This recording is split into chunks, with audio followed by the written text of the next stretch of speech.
नमस्कार।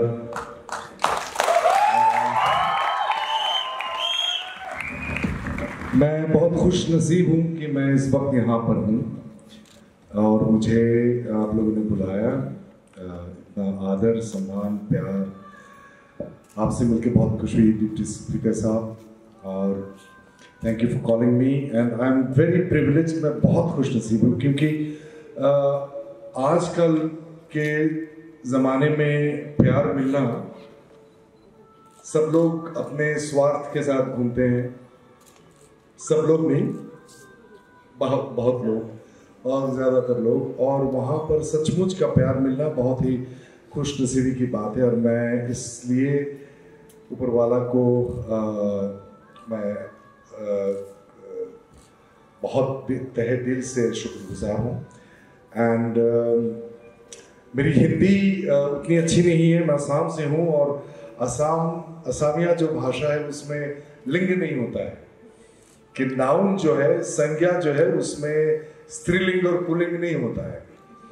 तो कुर्सी होती है या होता है, मुझे अभी तक नहीं पता है। और पुलिस आती है, क्यों होता है ये भी नहीं मुझे पता है, क्योंकि जब हिंदी शब्द का या भाषा का जो व्याकरण लिखा गया था उस समय शायद पुलिस फोर्स में औरतें थी नहीं, तो उसके बावजूद पुलिस क्यों आती है मुझे अभी तक नहीं पता है। तो इस वजह से सीखने की कोशिश की, लेकिन फिर भी नहीं सीख पाए। और जब मैं हिंदी में बात करता हूँ तो उच्चारण जो है जहाँ तक हो सकता है सही करने की कोशिश करता हूँ, और जब स्क्रिप्ट मुझे मिलता है तो शॉर्ट के बीच में कभी कभी मैं रुक जाता हूँ और कहता हूँ कि 1 मिनट भैया, था या थी? हाँ थी, ओके। तो ऐसे भी मुझे करना पड़ता है, और इसलिए हिंदी बोलते बोलते शायद मैं अंग्रेजी में जाऊँ या फिर हिंदी में वापस आऊँ, तो माफ़ कीजिएगा उसके लिए। मैं ये चाहता हूँ कि सवाल जवाब ज़्यादा अच्छा होता है स्पीच के लिए। स्पीचेस जो देते हैं वो मेरे रग में वो भाषण देने का कोई ट्रेनिंग भी नहीं है, इच्छा भी नहीं है। सवाल जवाब बहुत अच्छा होता है। आप अगर मुझे सवाल पूछे तो मैं शायद उसका जवाब दे पाऊँ।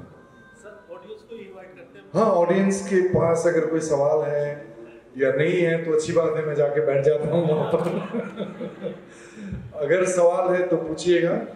सर, हम लोग इस चीज की शुरुआत कुछ इस तरह से करें। बहुत कम वक्त होता है एक थिएटर का आदमी सिनेमा में इस कदर लोगों के जहन में छाया है। वो अभिनय की जब बात करते हैं, उरूस पर, वो शिखर पर, जिसे नेचुरल एक्टिंग, जिसके लिए हम आपके कायल हैं सर, वो जो राज है अभिनय का, एक्टिंग का, क्योंकि बहुत सारे मीडिया के स्टूडेंट्स हैं, बहुत सारे लोग चाहने वाले हैं एक्ट करने के लिए। आज हरियाणा में हम खुशनसीब है कि एक माहौल मिला और आपका मिलना हुआ। वो एक्टिंग का जो आपके अंदर जिस चीज़ से कायल है सर, उस पर जरूर थोड़ी सी रोशनी डालिए। उसके लिए तो पूरा एक किताब लिखना पड़ेगा मुझे। सवाल जितना गंभीर है और बहुत गहरी सवाल है और बहुत लंबा उसका जवाब है, लेकिन बहुत ब्रीफली अगर मैं कहूँ तो मेरे ख्याल से जीवन को जब हम जीते हैं और जब आम जिंदगी हम जीते हैं, आम जिंदगी में जब हम एक दूसरे को मिलते हैं, उसमें अगर समानुभूति, अंग्रेजी में उसको एम्पैथी कहते हैं, सम अनुभूति, अगर आपका अनुभव या आपके अंदर जो खुशी है, जो गम है, उसको अगर मैं सचमुच आम जिंदगी में महसूस कर पाता हूँ, उसके साथ अगर मैं आइडेंटिफाई कर पाता हूँ और करने की कोशिश करता हूँ, ना कि सिर्फ मैं अपने ज़िंदगी के साथ व्यस्त हूँ और अपने ज़िंदगी को लेके ही मैं खुश हूँ। दूसरों के प्रति जब प्यार, मोहब्बत, सचमुच की एम्पैथी, सचमुच की क्यूरियोसिटी की क्या हुआ है आपके साथ, जब हम देखते हैं कोई खुश है तो खुश होना अच्छा, मतलब आसान होता है, लेकिन जब कोई दुखी होता है, जिनको हम नहीं जानते हैं ज़्यादा, उनके दुखी में दुखी होना, इस किस्म के जो मानवीय क्वालिटीज़ हैं, जो ह्यूमन क्वालिटीज़ हैं, उसको जितना हम आम जिंदगी में प्रैक्टिस करें, अभ्यास करें, तो आप एक संवेदनशील इंसान बनते हैं, और वो एक्टर के लिए खास करके मेरे लिए बहुत ही it had become a kind of a weapon for me. अगर मैं इसको अस्त्र कहूँ, बहुत ही सुंदर सा अस्त्र है या औजार है। और मेरे अच्छे टीचर्स थे टीचर्स जो मेरे नसीब में थे, बहुत अच्छे टीचर्स थे। ओम जी से बहुत बात की हमने, आपके यहाँ से हैं ओम पुरी जी, मैंने उनके साथ काम भी किया है 20 साल पहले। जासूस विजय एक सीरीज आता था, उसमें मैंने काम किया उनके साथ। उसके बाद फिर बहुत बातचीत की। नसरुद्दीन शाह जी मेरे टीचर थे, बैरी जॉन मेरे टीचर थे। सो इतने सारे अच्छे टीचर्स थे जिन्होंने जान दे करके हमें सिखाया है। एनएसडी में जब मैं पढ़ता था 90 से लेकर के 93 तक, और जैसे 93 मैंने बोला 90 और हिंदी में बोला 93, मुझे नहीं मालूम 93 का हिंदी क्या होता है, क्या होता है 93। ओके,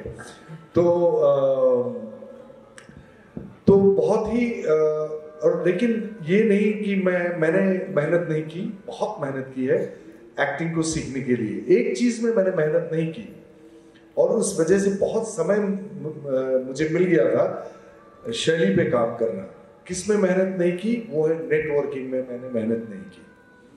आजकल जो एक नेटवर्किंग का जमाना लगता है, मेरे ख्याल से उसको हम ज्यादा ही अहमियत देते हैं। कुछ चीजों के लिए शायद चाहिए, लेकिन एक्टर्स के लिए मेरे ख्याल से अगर एक्टिंग स्टूडेंट्स कोई है या कला का कोई अभ्यास करता है, मेरे ख्याल से सबसे जरूरी जो है वो शैली में, क्राफ्ट में, और जो आपका पैशन है उसमें अगर हम ज्यादा समय लगाएं और गहराई से सीखें शैली को, क्राफ्ट को, उसमें आप मतलब 25-30 साल बिता दें, उसके बाद एक प्ले या एक फिल्म करें, पूरी जिंदगी पूरा दुनिया आपको याद रखेगा। जो बहुत सारे लोगों से मैंने सीखा है। मैंने बचपन से थिएटर किया 8 साल की उम्र से, और एनएसडी 3 साल का है। उसके बाद फिर 6 साल मैंने ट्रेनिंग किया और उसके बाद मैंने एक प्ले किया। मेरा उम्र था तब शायद 39 साल की उम्र में एक प्ले किया था, शेक्सपियर का लिखा हुआ।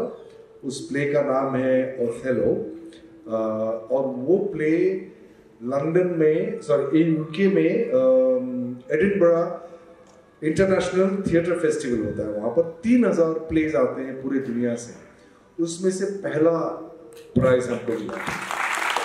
और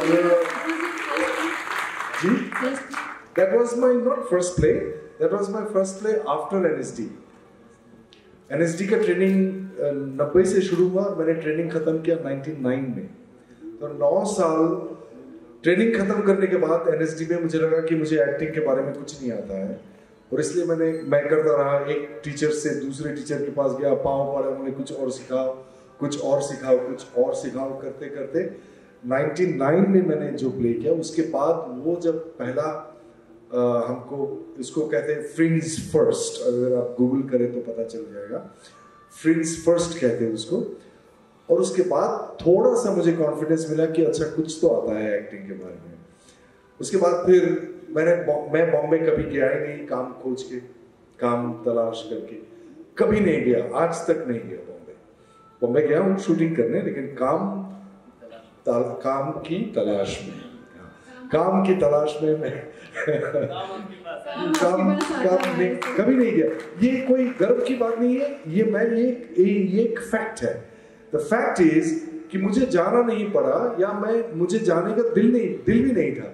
मुझे फिल्मों में एक्टिंग करने का कोई शौक बचपन में था, लेकिन एनएसडी के ट्रेनिंग के बाद मुझे थिएटर से प्यार हो गया, और मैंने सोचा कि एनएसडी में मैं पढ़ाना शुरू कर दिया और मैं थिएटर करूंगा, और बस ये काफ़ी है। मोटरसाइकिल है और मेरी बीवी के पास एक मारुति पुरानी 800 थी, तो मैंने कहा ये काफ़ी है, हम दोनों की ज़िंदगी चल जाएगी। तो उसके बाद फिर 2008 में अभिषेक चौबे, जिन्होंने इश्किया फिल्म की डायरेक्टर और राइटर भी थे। तो वो बॉम्बे से दिल्ली आके मुझे कन्विंस करके उनके फिल्म में काम करवाया, जो विद्या जी और मैं उसमें हस्बैंड एंड वाइफ था, विद्या बालन और मैं। और उसके बाद वो फिल्म फिर पॉपुलर हुआ और फिर लोग पूछने लगे ये बंदा कौन है, तो कहते नहीं वो बंदा दिल्ली में रहता है, बॉम्बे रहता ही नहीं है। अच्छा बुलाओ उनको। तो फिर बुलाने से मुझे वहाँ होटल में रखते हैं, एक गाड़ी देते हैं, एक स्पॉट बॉय देते। मैंने कहा अच्छी बात है यार, एनएसडी में जो मुझे पूरे महीने में मिलता है वो एक दिन में मिल जाता है। मैंने शादी भी कर लिया। तो ऐसे करते करते बस एक के बाद एक करता रहा और मैं बहुत आभारी हूँ बॉम्बे के इंडस्ट्री, फिल्म इंडस्ट्री के प्रति, क्योंकि उन्होंने मुझे पूरी दुनिया में पहुंचाया और सचमुच की दुनिया, पूरे दुनिया में, ऑस्ट्रेलिया से लेकर के अमेरिका से लेकर के कहाँ मैंने हमारी फिल्म जो हमने की है वो वहाँ प्रदर्शन हुआ। और मैंने अंग्रेजी में फिल्म किया, जैसे आप बता रहे थे, नॉर्वेजियन फिल्म में मुझे नॉर्वेजियन नेशनल अवार्ड मिला बेस्ट एक्टर के लिए 2018 में। और तो ये सारे जो है अगर मैं वो फिल्म नहीं करता, अभिषेक चौबे की इश्किया अगर मैं नहीं करता, तो शायद ये फिल्म भी नहीं कर पाता। क्योंकि फिल्म में जो आप सवाल पूछ रहे थे कि थिएटर से फिल्म जाना, इसका जो एक डिफरेंस है, जो पार्थक्य है, उसमें ज्यादा कुछ नहीं है। सिर्फ एक ही, अगर टेक्निकली कोई समझना चाहता है, कोई एक्टिंग स्टूडेंट है यहाँ पर, इतना ही है कि जैसे मैं अभी यहाँ स्टेज पे खड़ा हूँ और आखिर लास्ट सीट्स में जो पहुंचे हैं उनको अगर उन तक मैं पहुंचना चाहता हूँ तो मेरे जेस्चर जो है ये इतना करना होगा। यहाँ अगर मुझे यहाँ पहुंचना है तो आपसे यहाँ बात करूंगा मैं,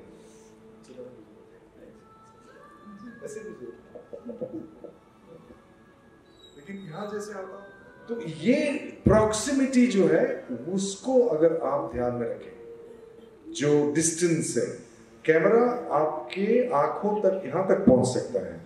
तो कैमरा जो है ऐसा एक दर्शक है जो आपके गोद में बैठ के आपको देख रहा है। कहने का मतलब ये है आपके इतने करीब कौन आ सकता है? आपकी माँ, अगर आप जब छोटे थे, माँ, बाबा, पिताजी, या डेंटिस्ट या ब्यूटिशियन, इतने सारे लोग ही आपके इतने करीब आ सकते हैं। लेकिन कैमरा जो है वो इतना इन्वेसिव है कि आपके पास यहाँ तक पहुँच सकता है, एक आंखों के अंदर भी पहुँचता है। तो उसको सिर्फ ध्यान में रखें, बस उतना ही डिफरेंस है मेरे ख्याल से। नहीं तो यहाँ तक पहुँचने के लिए हम स्टेज एक्टर के लिए हमेशा लगता है कि यार वो बंदा, उसको समझ में आ रहा है कि नहीं। तो एक चीज जो है, we want to always express loud, लेकिन कैमरा में आपको जरूरत ही नहीं है, कैमरा आपके पास आएगा। So you don't have to express, आपको सिर्फ महसूस करना है। और महसूस करने से, अगर सचमुच महसूस कर रहे हैं तो कैमरा आपको पकड़ेगा। अगर सचमुच नहीं कर रहे, एक्टिंग कर रहे हैं, मतलब सो कॉल्ड एक्टिंग कर रहे हैं, तो फिर पकड़ने से भी कुछ नहीं होता है। लेकिन सचमुच महसूस करना, एक आवेग को, एक इमोशंस को, आपके अंदर सचमुच जो घट रहा है उसको बेशर्म, कोई भी निडर के साथ, जैसे रामकृष्ण परमहंसदेव कहते हैं कि डरना, बांग्ला में कहता हूँ पहले, कि भय, लज्जा और घृणा, भय, डर और घृणा, ये तीन चीजें कोई भी मनुष्य के अंदर नहीं रहनी चाहिए। तीनों एक साथ नहीं रहना चाहिए, एक नहीं और एक दूसरा है तो नहीं चलेगा। भय, डर और घृणा, ये तीनों चीजें नहीं होनी चाहिए। आपको अगर सचमुच ऊपर पहुंचना है, ऊपर मतलब मोक्ष, आप अगर डिवाइन के साथ विलीन होना चाहते हैं, तो ये तीन चीजें अगर हम एक्टर के अंदर भी नहीं होनी चाहिए, भय भी नहीं होना चाहिए, लज्जा भी नहीं, घृणा भी नहीं। तो जब ये सब हटा के अपने आप को, जैसे हनुमान जी, राम जी के लिए जो करता है कि आपके अंदर क्या घट रहा है उसको आप बेशर्मी के साथ और बिना घृणा के साथ और बिना डर के साथ आप you open your heart so that the audience can see what is going on inside you. That is probably, if I look at it from Indian perspective. एक सवाल का बहुत लंबा जवाब दिया, इसलिए मत पूछिए और सवाल। ना उनको जाना है, घर जाना है, खाना खाना है। नहीं, मैं जरूर पूछूंगी, लेकिन आपसे बैठेंगे जरूर जी। अगर आज आदिल हुसैन एक्टर ना होते तो क्या होते, क्या होना चाहते? शायद आई लव कुकिंग, मैं अभी भी अपनी बीवी के लिए खाना बनाता हूँ हर दिन।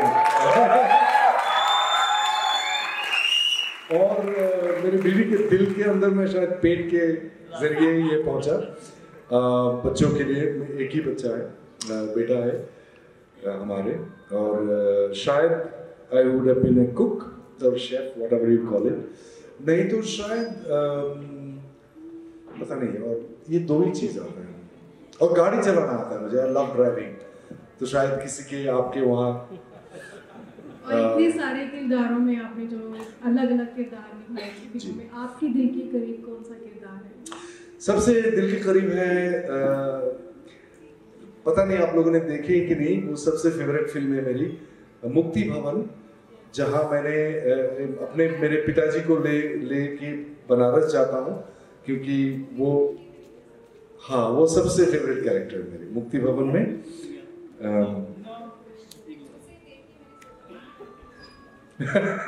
जी जी जी जी हाँ, मेरे साथ डॉक्टर रोमा और मेरी को होस्ट गायत्री हैं जी। इस तरफ से फोकस करते हैं, आप सवाल करना चाहते हैं जी।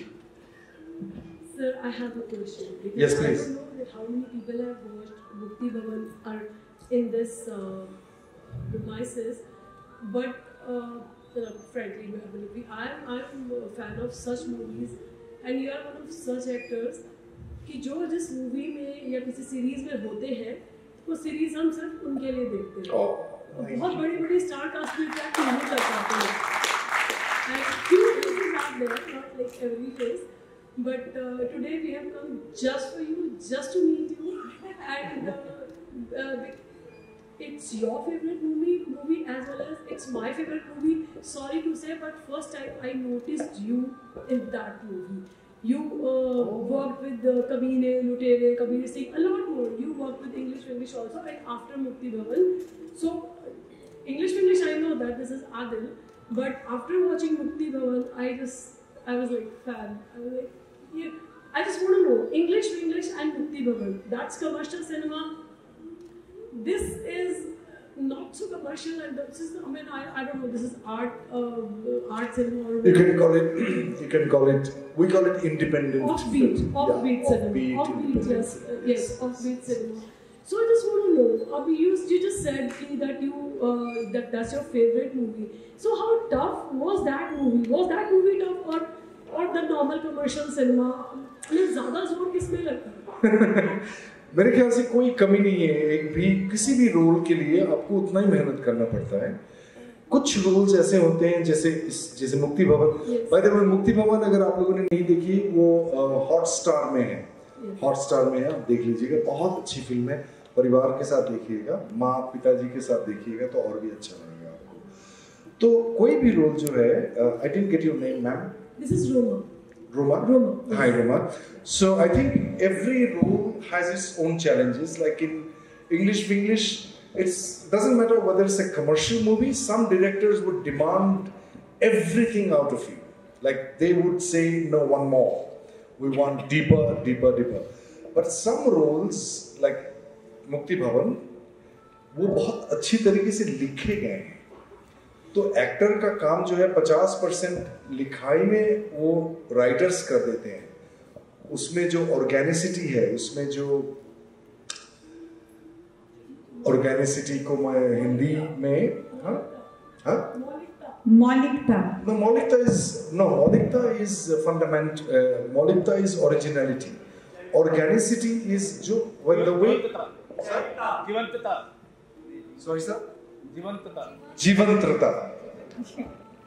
जीवंतता मतलब जो एक नेचुरल क्वालिटी है, जो एक सत्य से दूसरा सत्य जब निकलता है, एक झूठ से अगर सत्य निकलता है, उस सत्य में कमजोरी आती है। अगर सचमुच एक गहरी सत्य है, उस सत्य से दूसरा जब सत्य उसमें से उभर कर आता है, वो एक तरीका है लिखाई में, उनका कैरेक्टराइजेशन में है और उसके नैरेटिव में है। उसका सबसे इम्पोर्टेंट है कि फिल्म बनाने के पीछे जो मकसद है वो बहुत बेहतरीन है। उसके वजह से बाकी चीज़ें जो है उसके ब्रांचेस, उसके टहनी बहुत सुंदर से और फिर एक फूल बनता है। तो मेरे ख्याल से उसमें मेहनत उतना नहीं होता है जितना एक खराब लिखे हुए फिल्मों में आपको कन्विंसिंग रोल करना पड़ता है। जैसे बच्चन साहब इतना बढ़िया करते हैं, अगर किसी ने माँ का दूध पी तो, मतलब इस किस्म के लाइन, मतलब इतने कन्विंसिंगली सिर्फ बच्चन साहब ही बोल सकता है। बहुत खराब लिखे फिल्म में उन्होंने काम किया है, लेकिन बहुत कन्विंसिंगली उन्होंने काम किया है। और जो अच्छे लिखे हुए फिल्में, उसमें आसान होता है एक्टर्स को काम करने के लिए।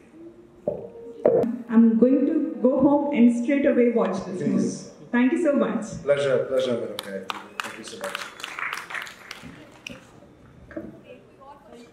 अभी लोगों को जाना भी है घर में। People have time. आप अपनी बताइए। अच्छा, मैं तो हूँ।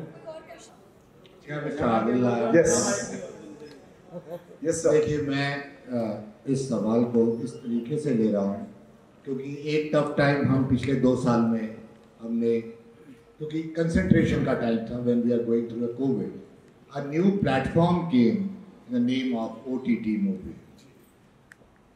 बहुत सारी चीज़ों का समावेश हुआ, कमर्शियल मूवीज़ का और ऑन स्पॉट जो प्लेज आप लोग करते हैं स्टेज, उसका एक मिश्रण मुझे ऐसा लगा as a common man, it was a OTT platform which wanted to deliver. I don't know how far I am convincing you on this issue, पर क्या आप समझते हैं there is a new way coming out, एक नई सोच बन रही है इससे इस देश में कि कमर्शियल मूवी के साथ साथ कुछ रियल टाइम मूवीज का दौर अब शुरू हुआ है. How you react on this issue? I don't understand the last part. Real time movie मतलब? The real time, I would say, the real time means what is happening. We used to see something which is very commercialized. Right. Yeah, exactly. Realistic. Yeah. So, do you react on this issue now? No, real time movie मतलब realistic film. Yeah. अच्छा, yes. I think एक तो है commercial movie मतलब जो चीज़ें थोड़ा सा बढ़ा चढ़ा के या रंग लगा के अपने ऑडियंस को अपनी जो जिंदगी मुश्किल के साथ जो जीते हैं उससे बाहर निकालने के लिए, अंग्रेजी में जिसको कहते हैं एस्केपिज्म, तो एस्केपिज्म के एटीट्यूड से मूवी बनाते हैं लोग, and it's okay, I have nothing against it. The problem is that हम एस्केप सचमुच कर तो नहीं सकते हैं ना.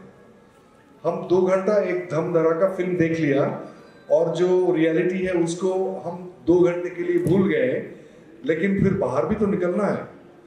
तो बेहतर ये होगा कि जो रियलिटी में हम जीते हैं उस रियलिटी को बेहतरीन तरीके से हम कैसे समझें और उस समस्याओं को हम कैसे सुलझाएं. और वो समस्या सिर्फ बाहरी समस्या नहीं है, अंदरूनी समस्या है.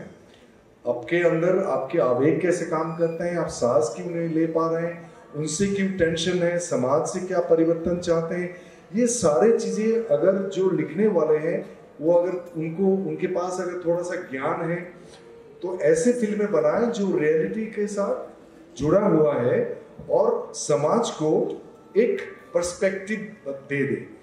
जैसे मैं ऋग्वेद पढ़ रहा था तो उसमें जो सृष्टि की कहानी है, बहुत सुंदर कहानी है. अंग्रेजी में पढ़ा मैंने, कि संस्कृत मुझे नहीं आती है अनफॉर्चुनेटली, वेरी अनफॉर्चुनेटली.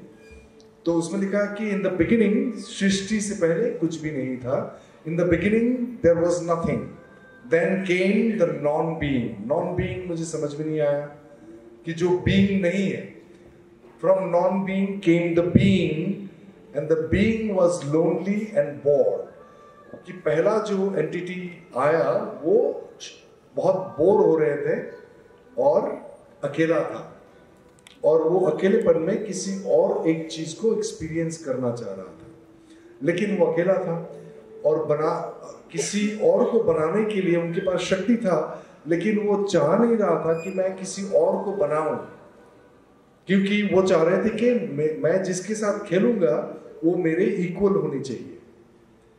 तो डिलेमा है, मैं बना भी नहीं चाह रहा हूं, क्योंकि अगर मैं आपको बनाता तो आप मुझे जी हजूरी करोगे, मैं सृष्टि करता हो गया और आप सृष्टि हो गए तो आप मुझे जी हजूरी करोगे। तो इसलिए वो चाह रहे थे कि मैं किसी को बनाऊं, लेकिन इक्वल कैसे कर सकता हूं। तो इसलिए उन्होंने अपने आप को सैक्रिफाइस किया और पूरा विश्व ब्रह्मांड वहां से तैयार हुआ। According to the Rig Veda that I read, that it sacrificed itself into the multiplicity of the universe to play with itself. तो ये जो मास्टर गेम है, ये जो पूरा विश्व ब्रह्मांड, प्रकृति जो अपने आप के साथ खेलता है, प्रकृति जो अपने आप को हर दिन क्रम विवर्तन के थ्रू ले जा रहा है, मनुष्य जाति को लेकर के सारे जितने सारे सृष्टि के जितने चीजें हैं, तो वो एक्टर्स के लिए, एक लिखने वालों के लिए, उनको अगर ध्यान में रखें कि समाज में जैसे आप लोग वहां बैठे हैं और मैं यहाँ खड़ा हूं और एक नाटक में कर रहा हूं और इतना अच्छा कर रहा हूं कि आप लोग, जैसे ओथेलो मैंने किया, ओथेलो में मैंने डेस्डिमोना को गला घोट के मार दिया, और जैसे मैं बाहर निकलता हूं आप लोग कहते हैं अरे यार आदिल इतना बढ़िया नाटक किया। अगर सचमुच जिंदगी में ऐसा करूं तो आप लोग तो मुझे पुलिस में दे दोगे। तो समथिंग दैट वहां बैठ के आपको लगता है कि वो रियलिटी है और ये रियल नहीं है। बहुत अच्छा करूं तो कुछ क्षण के लिए आप भूल जाते हो कि ये रियल नहीं है, वो रियल है। और हमारे भारतवर्ष में इतने सारे संत ऋषि मुनि पैदा हुए हैं, और जो कुछ दिन पहले तक भी जिंदा थे, अभी भी हैं बहुत सारे, मुझे नहीं मालूम, लेकिन श्री अरबिंदो कहिए, रामकृष्ण कहिए, लाहिरी महाशय कहिए, या फिर रमना महर्षि कहिए, ये सारे लोग जितने सारे प्रैक्टिसेस आप लोगों को लिए छोड़ के गया है, सिर्फ इसको समझने के लिए कि ये जो जिंदगी है वो भी लीला है, उसके ऊपर हमको जाना चाहिए। मैं समझा पा रहा हूं मैं क्या बोल रहा हूं? ये जो जिंदगी हम जी रहे हैं, आम जिंदगी, वो भी एक नाटक है, एक लीला है। और उस लीला को समझने के लिए अगर नाटककार कम से कम ऑडियंस को इतना तो बोलते वो जिंदगी है और ये नाटक है, और ऋषि मुनि कह रहे हैं कि नहीं वो जिंदगी है, वो नहीं, वो नाटक है, और उसके परे जो है वो असलियत है। जब हम मरने के बाद जो भी हो, जीते जी भी काफी सारे लोग जैसे रामकृष्ण जी समाधि में चले जाते थे।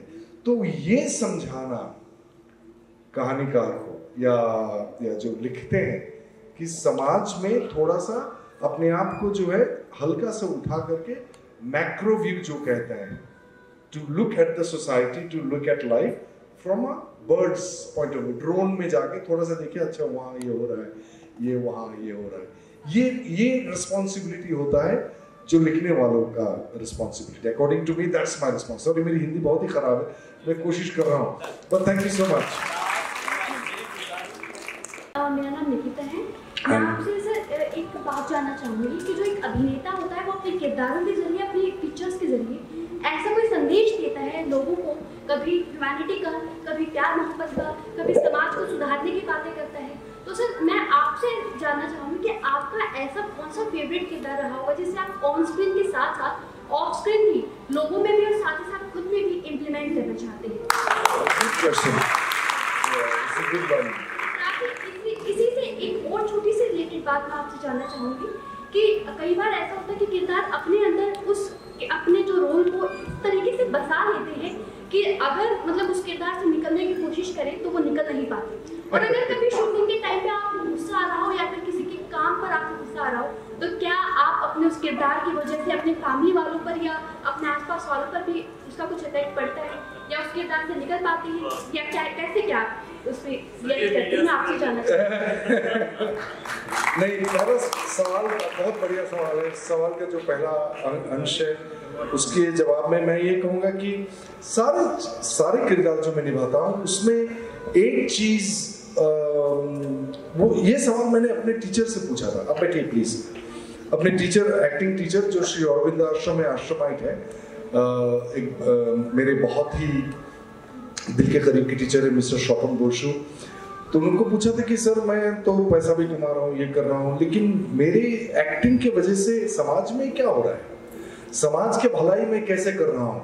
जो एक्टिविस्ट हैं, जो सचमुच जैसे एनजीओज हैं, डॉक्टर्स हैं, इंजीनियर्स हैं, पॉलिटिशियंस हैं, जो समाज के लिए सचमुच कुछ करता है, लेकिन मैं तो बस एक्टिंग ही कर रहा हूँ, तो मेरे कार्य से समाज में क्या भलाई हो रहा है।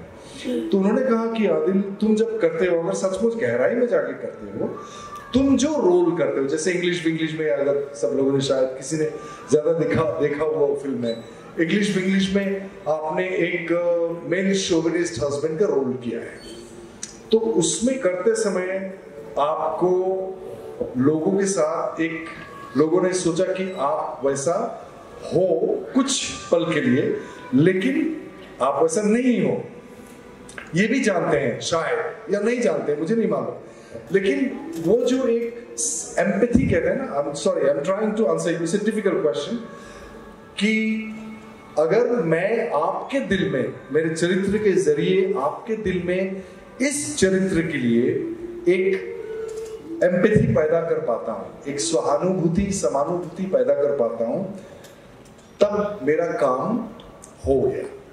वो क्योंकि एक सबसे इंपॉर्टेंट जो चीज है कि हर कोई ब्लैक एंड व्हाइट नहीं होता है। You understand? हर एक आदमी, हर एक के अंदर ग्रे शेड्स होते हैं। जैसे जीसस क्राइस्ट भी कुछ वक्त के लिए आप बन सकते हो। आम जिंदगी की बात कर रहा हूँ, एक्टिंग की बात नहीं कर रहा हूँ। आम जिंदगी में कभी कभी हम लोग जीसस क्राइस्ट भी है, चलो तुम्हें माफ कर दिया, और कभी कभी हम हिटलर भी है, तुझे क्या मालूम है, मुझे मालूम है, तुझे जा हिटलर हो गया ना। तो किस चीज के, किस क्वालिटी को हम नरिश करते हैं, किसको हम क्या कहते हैं उसको, the quality which we nourish, which we put water, will become more. तो एक आदमी को, कोई भी कैरेक्टर को विलन या हीरो के रूप में नहीं देखनी चाहिए। तो ब्लैक एंड व्हाइट कोई नहीं होता है उसके अंदर। महाभारत इतना, मतलब is one of the greatest, not one, I think the greatest writing in the history of in the history of literature, Mahabharat. क्योंकि इतने सारे ग्रेट कैरेक्टर्स हैं इसको समझाने के लिए कि कोई आदमी बुरा या मतलब totally bad and totally good नहीं हो सकता है। अगर जी हाँ, सभी रंग होते हैं, उसको अगर मैं आपको समझा पाया तो मेरा गिफ्ट है सोसाइटी के लिए। that if I can create a little empathy about the person who is supposedly villain, then my job is done. And then आपका सवाल था, सॉरी जवाब लंबा हो रहा है क्योंकि मेरी भाषा बहुत ही खराब है। हाँ, एक बार ऐसा हुआ था, ओथेलो करते समय वापस आया और मेरी बीवी, आर यू ओके? मैंने कहा क्यों? But you are looking at me like you are going to kill me. So then I suddenly realized अभी बिल्कुल नहीं होता है, जैसे शॉट खत्म हो गया, I am back. Hello sir. Hello sir. Last question. Okay. Hello sir, Vishal Yadav this Hi side. Vishal. Sir my question is कि आज का यूथ जब एक्टर या और भी कुछ बनना चाहता है फिल्म इंडस्ट्री में, लाइक डायरेक्टर या फिर और भी कुछ, तो सर उस टाइम पे सक्सेस रेशो सर बहुत कम है और उस टाइम में फेलियर्स बहुत ज़्यादा आते हैं। बहुत सारे ऐसे फिल्म स्टार्स भी हैं और जो फेलियर्स को टैकल नहीं कर पाए। सर मेरा पर्सनल क्वेश्चन ये है आपसे कि आपकी लाइफ में भी फेलियर्स आए होंगे, तो सर हम जानना चाहते हैं आपसे, आपकी लाइफ की मोटिवेशन लेना चाहते हैं आपसे कि उस टाइम में आपने फेलियर्स को कैसे टैकल करा, और हम जैसे युवा जो सोच रहे हैं इसमें अपना कैरियर बनाने के लिए, तो फेलियर्स को कैसे हैंडल करें। एक और हमारे साथी कंटिन्यू ये सवाल लेकर उसके बाद हम इसको क्लोज। जी सिंह साहब प्लीज आप अपना परिचय दें। I am Narendra Singh. Narendra ji. Hello sir. जी सर मेरा सवाल आपसे है, जैसे कोई इमोशनल शॉट आप करते हैं तो वो इमोशन लाने के लिए आपके अपनी रियल जिंदगी का कोई इंसिडेंट उसमें डालते हैं उसको व्यक्त करने के लिए, या खुद से एक्सप्रेशन या उसको इमेजिन करके करते हैं सर? Thank you sir. पहला जो सवाल है, फेलियर और उसके बाद यस फेलियर। नहीं, मैं भूल जाऊंगा सवाल है। आपका सवाल जो है, मैंने कभी ऐसा सोचा ही नहीं कि एक्टिंग मेरा करियर है। मैं गलत आदमी हूँ इस सवाल का जवाब देने के लिए, बिकॉज मैं एक्टिंग से प्यार हो गया था बचपन में और करता रहा, और मैंने कभी सोचा नहीं कि अगर इसके जरिए मैं पैसा कमा पाऊंगा कि नहीं पाऊंगा। और 2010 तक मैंने पैसा नहीं कमाया था। 10 साल की बात कर रहा हूँ, 10 साल पहले की बात कर रहा हूँ। थोड़ा बहुत, लेकिन वो काफी नहीं था, और बहुत खुश था लेकिन, क्योंकि मुझे इतना पसंद है एक्टिंग। तो सचमुच अगर पसंद करते हैं तभी जाया करिए, नहीं तो मत जाइए। क्योंकि अगर सचमुच प्रेम होता है अभिनय से या किसी भी चीज से जिसको आप सचमुच करना चाहते हैं, वो कुछ भी हो सकता है, human service, medical science, engineering, आपको देश की सेवा करना है सचमुच, अगर आप देश की सेवा करना चाहते हैं, you want to be a politician, कुछ भी अगर करना चाहते हैं, तो अगर सचमुच प्यार करते हैं, आपको पैसा नहीं भी मिले, दिल तो खुश है, क्योंकि जो आप कर रहे हैं उसको आप पसंद करते हैं। थोड़ा पैसा मिले, रात को नींद नहीं आए या बिस्तर नहीं है ज्यादा रहने के लिए अच्छा, फिर भी आप खुश हो क्योंकि आप वो कर रहे हो जिसको आप पसंद करते हो या जिसको आप प्यार करते हो। उसके बाद पैसा मिल जाए तो ऊपर से वो है, तो होता है ना कि अपने खाना खा लिया, किसी ने आगे बोला कि रसगुल्ला भी है, हाँ डिजर्ट भी है, तो पैसा मेरे लिए डिजर्ट है, या नाम शौहरत जो भी हो वो डिजर्ट है, मतलब खाने के बाद रसगुल्ला। खाना क्या है मेरा? जो एक्टिंग करने का जो काम है, अभी अगर मैं एक सीन करूं, वो सीन करते समय जो मजा आता है वो मेरा खाना है। उसके बाद क्या होगा नहीं मालूम। ये तालिया के लिए मैंने कभी नहीं किया, मुझे करते समय मजा आया, और मजा आने के वजह से लोगों को पसंद आया, और उस वजह से लोगों ने ताली बजाया। वो बहुत बात की बात है। करते समय अगर मजा नहीं आता है और वो आपका पेट नहीं भरता है, the act of acting has to feed your stomach, your heart. If it doesn't fulfill it, that means you are not in love with it. And if you are not in love with it, you may become famous, but you may not become famous. If you don't become famous, then what will you do? आपका backup plan क्या है उसके लिए?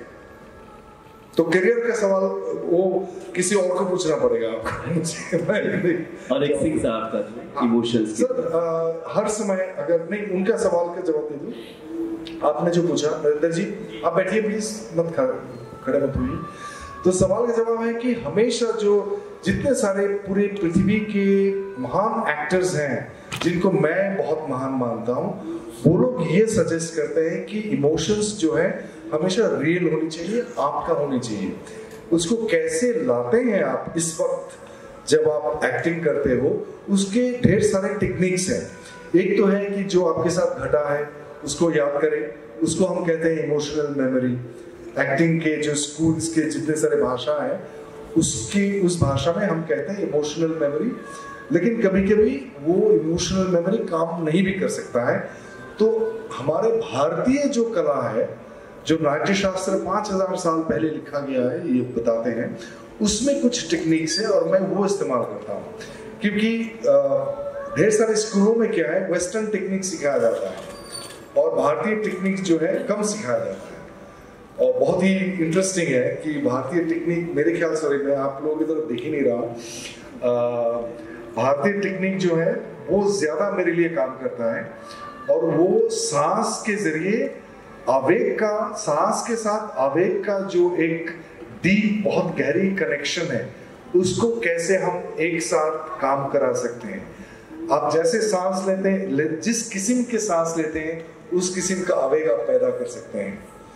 और acting करते समय उसको हम क्या कहते हैं, उसको प्रैक्टिस को सरगम के जैसे हम सिंगर्स प्रैक्टिस करते हैं, एक्टर्स का प्रैक्टिस क्या होना चाहिए उसके ऊपर डिपेंड करेगा कि आप कितना अच्छा एक्टिंग करते हो। सांस के साथ आपका आवेग का क्या संपर्क है, वो प्रैक्टिस अगर आप दिन भर रात भर सालों साल करते रहते हो, तो जब आप कैमरा के सामने आते हो तो हो जाता है, आपको करना नहीं पड़ता है। जैसे भीमसेन जोशी जी, उनको ये सोचना नहीं पड़ता कि सा में जाऊँ गा में जाऊँ, गा लेता है। वो भी नहीं गाता, गाना उनको गाते हैं। गाना सुर जो है वो भीमसेन जोशी नहीं गाते हैं, वो गाना जो है भीमसेन जोशी को गा देते हैं। तो इस किस्म की एक स्थिति पर पहुंचने के लिए बहुत सरगम की जरूरत होती है। बहुत शुक्रिया, बहुत बहुत शुक्रिया सर। मिश्रण में अध्यात्म का, चेतना का, मेडिटेशन का, एक्टिंग का, डायरेक्शन का, सांसों को कंट्रोल करना, ये तमाम चीजें मिलकर एक अभिनय बनती है, एक्टिंग बनती है। अपने उस सलीके से जो हमें बताया, हमने उसमें अध्यात्म भी देखा, उसमें संसार के साथ एक्ट करना भी सीखा सर। बहुत शुक्रिया सर आपका। मेरी ऑडियंस की तरफ से, हरियाणा की इन वासियों की तरफ से एक बार हमारे बीच आए, किस तरीके से इन्होंने भरत मुनि नाट्यम को, हमारी महाभारत को और हमारी धरती को, पवित्र धरा को किस ढंग से आपने अपने शब्दों में उकेरा है। बहुत शुक्रिया सर। हमने की बजाज साउंड अवार्ड आदरणीय आदिल सर को गिफ्ट की टीम की तरफ से।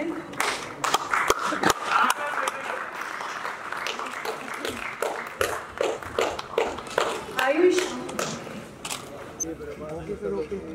बहुत शुक्रिया, thank you very much sir आप सब लोग का यहाँ पहुँचने पर।